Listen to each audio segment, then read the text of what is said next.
Well, hello and welcome to the second 2024 session of Careers Beyond Academia, hosted by Stem Cell Network and Medicine by Design. My name is John Draper, and I am the Vice President of Research and Training here at the Stem Cell Network. Stem Cell Network is thrilled to be hosting this series with our partner Medicine by Design. The goal of this series is to expose trainees to the different job roles that are available after a degree in the life sciences and provide information from those working in that area on the qualifications and experiences necessary to secure that role. The series has now gathered presentation from a wide variety of careers, from medical scientists to business development and product management, lots more as well.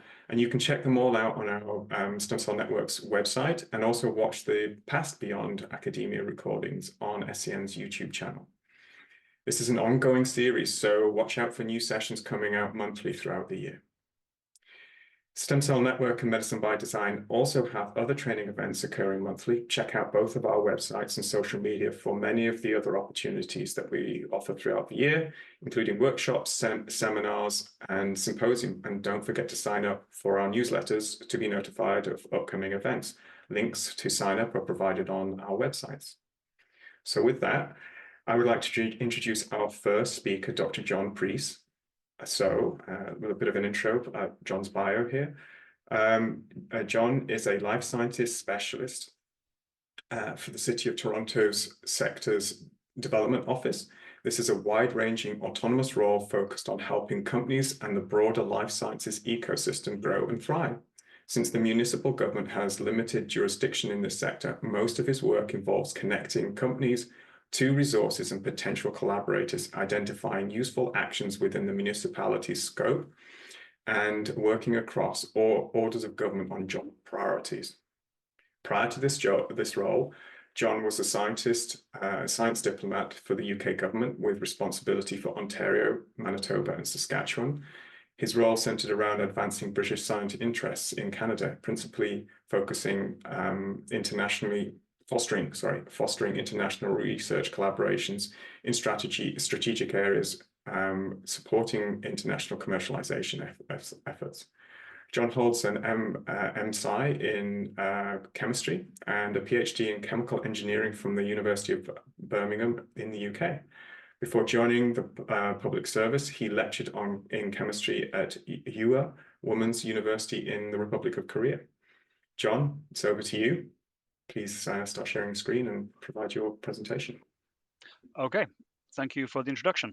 I'm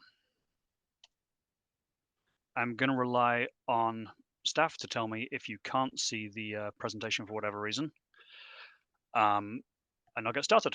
I'll keep time. So, hi everybody. Pleasure to be here. Thank you for making time to hear about careers in the public service. I'll point out, as the slide says, I'm a municipal public servant, but a lot of this will apply to other orders of government as well. Yeah, we cannot see your slides currently, so you may need just to swap. There, that's perfect. It says I'm screen sharing. Okay. There you go. Okay, so this was in my introduction. I'm in a slightly specialized role within the municipal public service, the Economic Development and Culture Division. As I'll point out later, there are a wide range of career options within the public service. Some are more technical, some are less technical. This is a non-technical role, mostly built around policy and engagement. This slide also outs me as a non-biologist. That doesn't matter so much for this kind of role. Of course, other specialized roles, it may.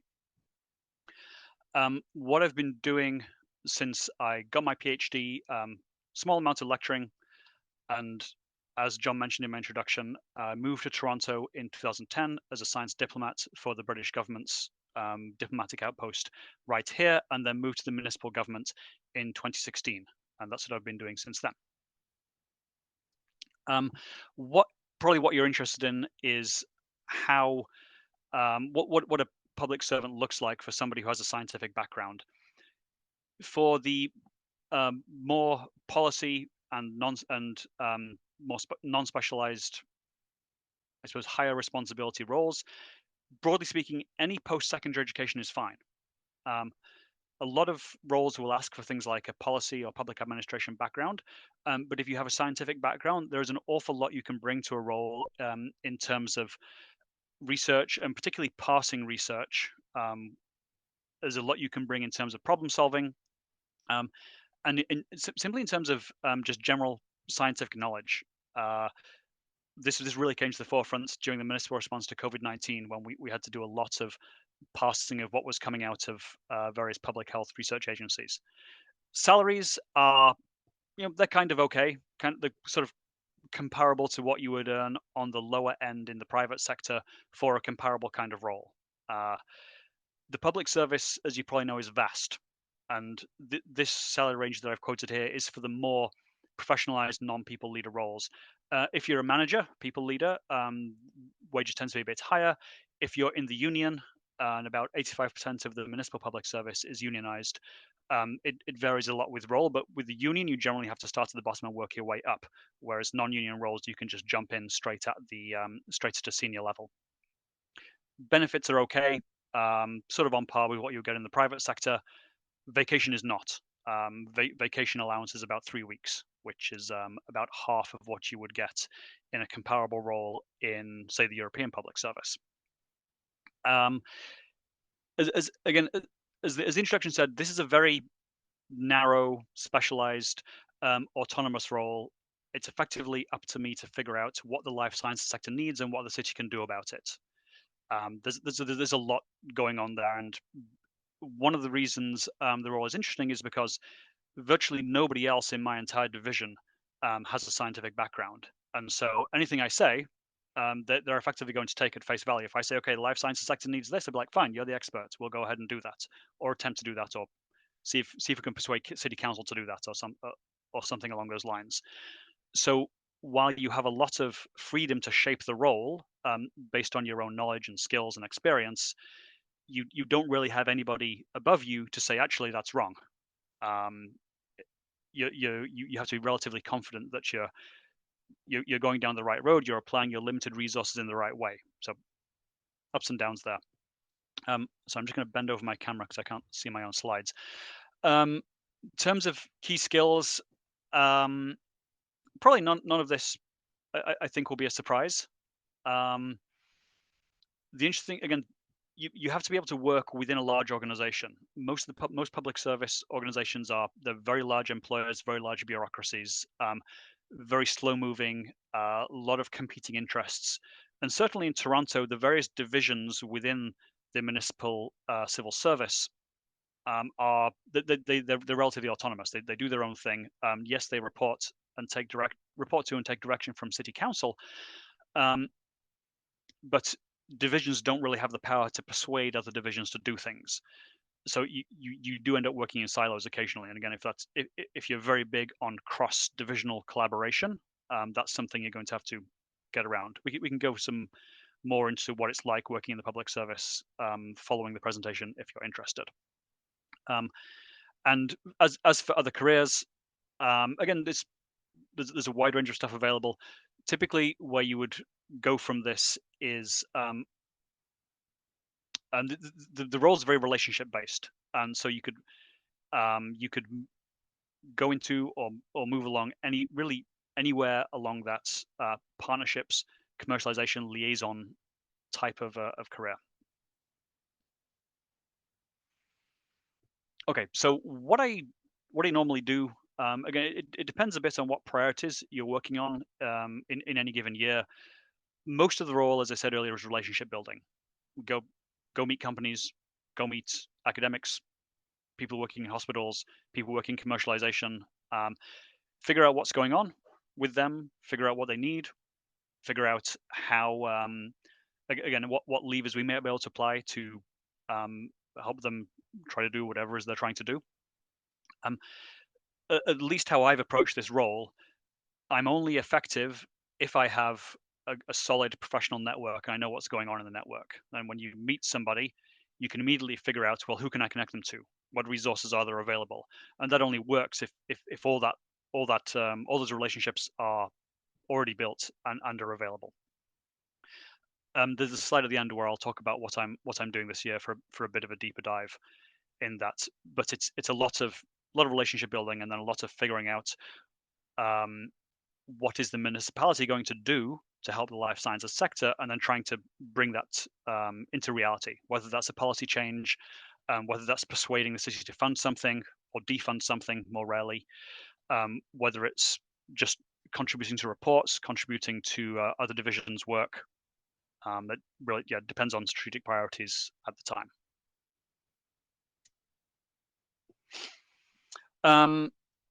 So yeah, why it's important, what's going on, etc. We do get this question a lot. Why does the city have a life sciences specialist? And there are specialists in other sectors as well. Green technologies is probably the most prominent, but we have a whole team of about 7 working on specific industrial sectors. There isn't a lot of just free form and free, sort of monetarily free people who just are willing to go and talk to companies and figure out what's going on with them.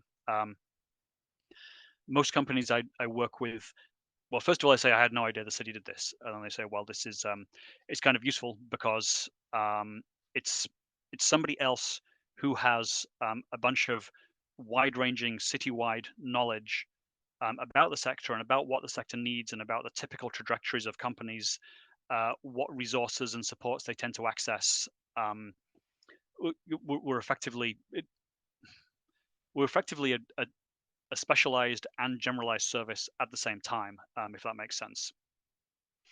I like doing it because, as I said earlier, we have significant autonomy. There is literally nobody in my division who has more knowledge than me on the life sciences sector, and so everyone is essentially just going to go along with what I say because they yeah, that's not their job. My job's to know everything or as much as possible about this sector and what it needs, and um, it's a lot of autonomy and freedom.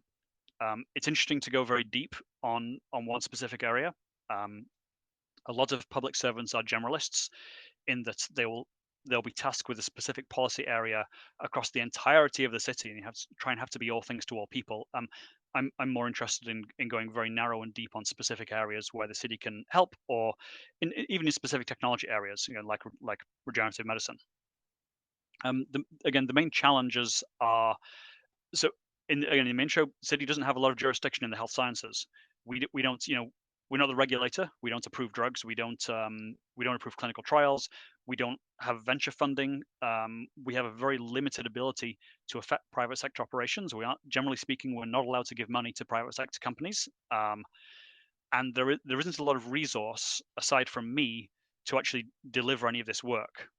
So if I would say, okay, we can do something in the life sciences to make a difference, and it's going to cost me it's going to cost the city $1 million, absolutely no way that's happening.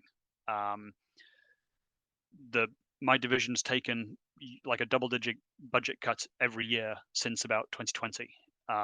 So it's difficult we have to figure out how to affect things with very little resources. That can be a challenge. Similarly with internal processes, which I will not complain about, but if you're interested in what it's like to try and do something within the public service, we can talk about that in the Q&A. I sort of mentioned future career opportunities earlier.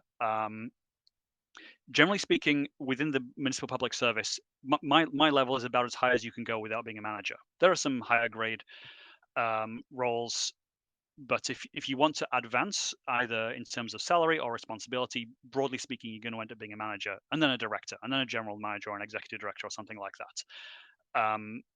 If you're not interested in being a manager, then you sort of need to be aware that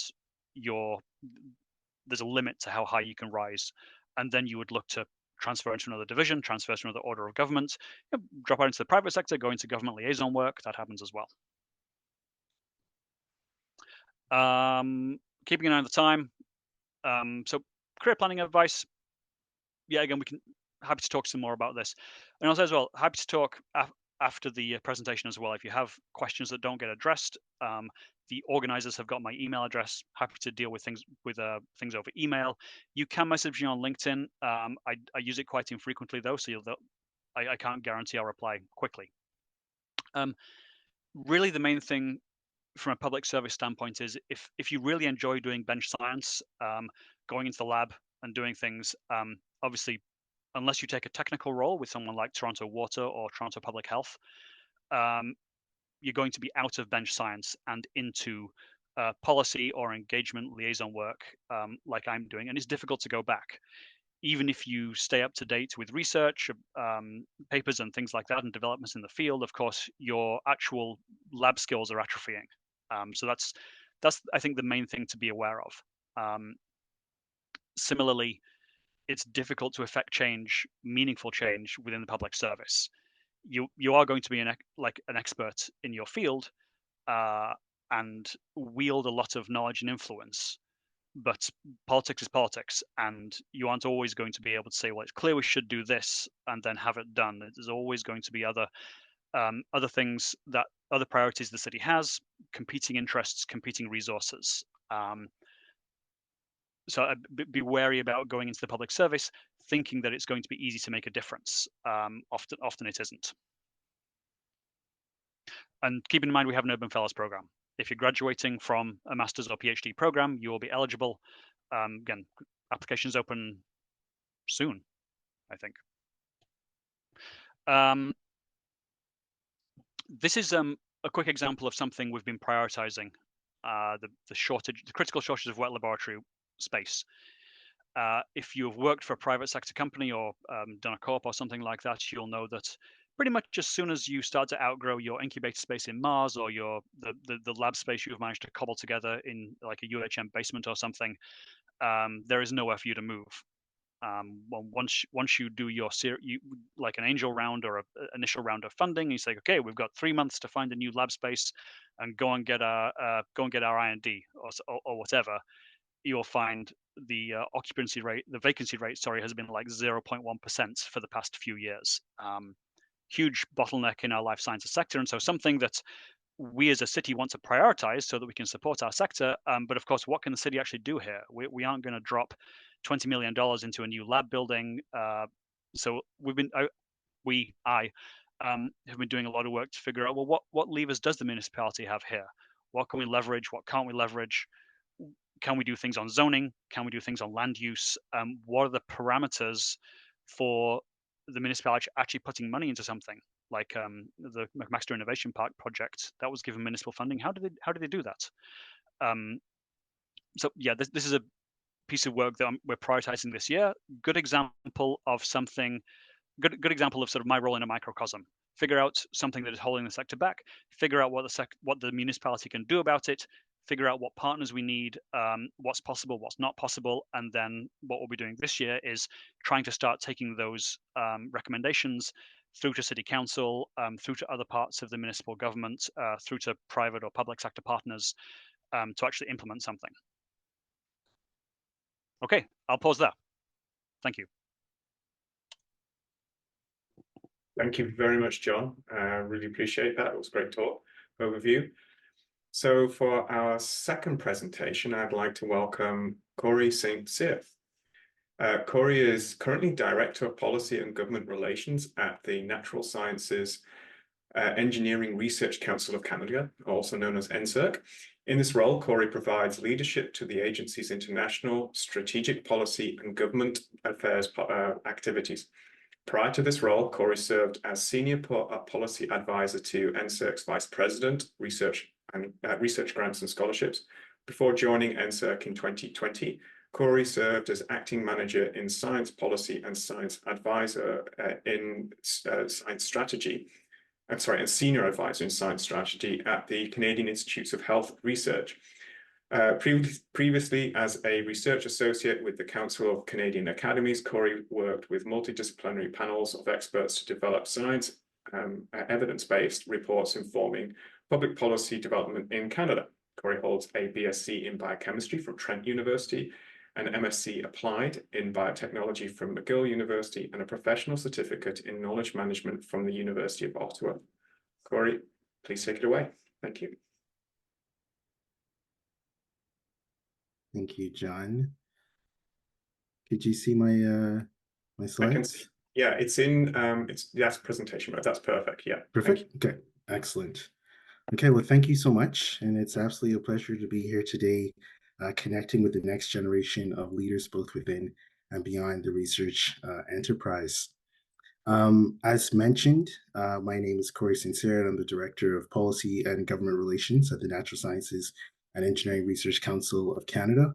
NSERC is the major federal agency that's responsible for funding natural sciences and engineering research in Canada. So we fund visionaries, explorers, and innovators who are, basically searching for the scientific and technical breakthroughs that will really benefit our country. Our headquarters is in Ottawa, and so we are situated on the traditional unceded and unsurrendered territory of the Algonquin and Anishinaabe people. And the Algonquin people have had a long history of habiting and caring for these lands. So we certainly want to take a moment to not only show our respect, but also our gratitude to them for their care of these lands. I would say when I think about my career trajectory, it's really been one that's been driven by curiosity and a willingness to try new professional experiences. So the start of my academic training was actually at Trent University, where I did my undergrad in biochem and molecular biology. And it was really at Trent where I had the opportunity to do an undergraduate thesis. And this is really where my interest in research was sparked. Just after I finished my undergrad, I worked in the biotech sector as a research associate, working on the development of biofuels. And then I went to grad school at McGill, where I received a Master's of Applied Science in Biotech, and also had the opportunity to conduct my research thesis at the labs of the National Research Council in Montreal. But it was really during my time in grad school when I heard about this budding field called science policy. And I was really super excited to learn more about, how does evidence inform decision making, but also to learn about how policies can help to shape research and how research is performed. I think for me, one of the biggest struggles I had was not knowing how to make that transition from a bench scientist to a policy wonk. Fortunately for me, I was able to land an internship with the Council of Canadian Academies, which is a not-for-profit think tank. And I had the opportunity there to work on a whole range of reports that really helped to inform government policy decision-making on matters such as how do you leverage digital technologies towards environmental sustainability, and also how do we help to shape the future of policing? So certainly a lot of work in areas that were sort of outside of my traditional training. I think this was a great experience for me because it gave me the opportunity as a bench scientist to engage in topics that I wasn't originally trained for. And so after the CCA, I had the opportunity to join the Federal Granting Councils, the first at CIHR and now at NSERC. And it's really been an honor for me to work alongside the research community and decision makers, advancing work on open science, defining research excellence, and also how we could use research as a tool for reconciliation with First Nations, Métis, and Inuit communities. So in my current role, I would say that folks really have varied backgrounds. Some are scientists and engineers with grad degrees who want to apply their scientific training and their lived experience to science policy matters. Others tend to have academic training in economics or public policy or public administration. But certainly, I would say in the last few years, and in particular in the federal government's science-based departments and agencies, I've seen an increasing number of scientists take on the role of a science policy director. So that's encouraging for those of you and those of us who undertook our training in the science fields. In terms of what I do specifically, I provide leadership to the agency's international strategic policy and intragovernmental affairs. My teams are providing advice on key policy issues such as how do we advance open science, how do we support the agency's efforts in advancing Indigenous research and reconciliation, also about establishing a strategy and helping to manage our relationships with funders around the world, and also other government departments and agencies. And more recently, we've also taken a bit of a role in providing intelligence and data to some of Canada's parliamentarians as well. So we really get the opportunity to engage with a broad array of stakeholders. I think given such a broad and diverse mandate, some of the core skills that's needed to really thrive in this sector is critical thinking. You should also have an ability to develop a shared vision from how you want to be able to move these various files forward. Ensuring you have the ability to communicate, right, both in written form and orally to a broad range of stakeholders. And I would say a lot of people and relationship management. In policy, you're going to be engaging quite a bit with stakeholders, both internal and external. And so having the ability to empower, engage, and connect with a diverse group of people is incredibly important. Some of the typical activities I think that I do in my day-to-day job, one is around setting strategy for what area of policy should be the focus, and really developing a plan to achieve results in that area. Ensuring that you help to create and cultivate relationships with key stakeholders to advance those areas of shared interest. Spending some time championing new initiatives, right? Change is not always easy, and so, you have to play a role in terms of bringing awareness of new initiatives, but also securing buy-in for new initiatives. We also play a role in ensuring our senior decision makers have all the information that they need to make an informed decision for how we're going to be able to move the research agenda forward in Canada. And then lastly, my days are actually also spent spending some time mentoring, motivating, coaching, and training the next generation of policy leaders, right? And so a lot of the policy work, like I said, is people oriented and people based. And so you do spend a bit of time, right, encouraging and coaching that next generation of leaders who will be able to take this work forward. In terms of the importance of my role, it's really to support and enable the work of my program colleagues, right? So NSERC is known for delivering funding programs to training and researchers. And so our role is really to support their work. And so it's really less operational and it's a bit more strategic, right? And it's ensuring that, NSERC's policies and its programs are aligned with the broader Government of Canada interests, that is also aligned with international science and technology priorities. And then we also have a role to play in terms of reporting on the results that help to support the competitiveness of Canada's research ecosystem. I think for me, one of the greatest joys for me in this job is to be able to make just a small contribution to support the researchers who are nurturing the discoveries and innovation that really do improve the lives of Canadians. We like to say that science has no borders. And so it's really great for me to see, after we've negotiated science and tech agreements with funders around the world, to see the number of research partnerships that are catalyzed as a result of those agreements, and to see Canadians collaborating with international counterparts addressing some of our more challenging science and technology issues. And so it's really great to see the results of some of the work that we do and how it connects to the day-to-day lives of researchers within the country. Certainly, there are challenges in the role. Balancing the demands of various stakeholders is a challenge. Managing the complexity of policy issues. Policy issues are never clear cut, right? There are so many factors that can influence how and why a decision is made, and so managing the complexity of those issues is key. And also, managing and motivating a team to work in a highly dynamic environment, right? Things change rapidly, priorities shift, and so ensuring that you can continue to inspire your team and your colleagues to be able to deliver on results is of critical importance. Certainly, this role is an exciting one, but it's also a changing one, right? When we think about the future career trajectory, so there could be opportunities of moving to other areas of science-related policies, and so those could be areas in environmental policy, agricultural policy, policy related to natural resource management, or you could actually move into areas that further leverage your relationship management and negotiation skills. So something as wide as even joining the Department of Foreign Affairs and helping them to negotiate international science and tech agreements. There's also possibilities as well for you to move into management consultancy. And so you could provide advice to corporations thinking about how to develop and enhance their partnerships and collaborations.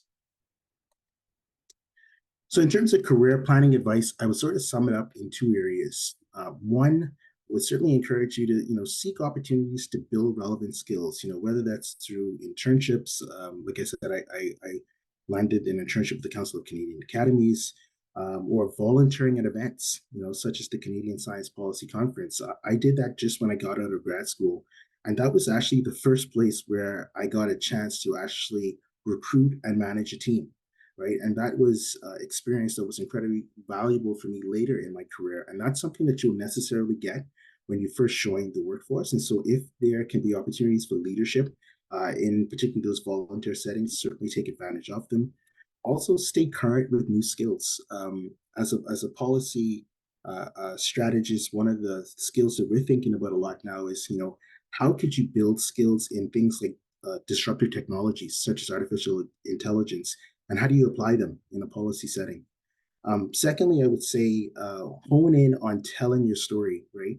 So it's great for you to have the skills. It's great for you to be able to develop those skills, but you want to ensure that you know how to communicate those skills to those employers, that you have the experiences and you have the tangible results that can be an incredible asset to their organization. And then lastly, I would say, moving into a career in science policy is not linear. But I want to encourage you that as you are in your studies, continue to be curious about different opportunities, try new professional experiences that perhaps you may have never considered. As I mentioned, when I was at the Council of Canadian Academies, I was a biochemist working on projects related to policing policy. But one of the things that did for me was it made me feel comfortable being in an uncomfortable environment, because this certainly will help you to be resilient and it will help you to be a versatile professional. And then also don't underestimate the power of paying it forward. You certainly are in a phase right now where you're learning tips in terms of how to navigate your career, but do share those tips with your colleagues, right? Don't be afraid um, to provide mentorship to those in your sphere of influence, and share information with your colleagues as well in terms of tips that you're learning as you navigate the start of your career. And then lastly, I would say dare to dream about the range of potential opportunities that are out there. Dare to demonstrate that you're not only there to meet a standard, but you're there to set a standard of excellence, a new standard of excellence, but also dare to be well, right? Take the time to breathe, take the time for self-care, and certainly enjoy the fruits of your labor. So with that, thank you so much. Kori, thank you very much. I really appreciate that. John, are you able to come back online? I never went to an. It says the host has stopped my video though. So Oh, okay. Let me add you. Can you start now? yes, thank you. Okay, well, thank you very much. So we've heard from both presenters now, and it's your chance, the audience, to actually ask some questions as well. So if you can start dropping those into the Q&A, that would be great. I'm going to stop recording right now for the section of the Q&A.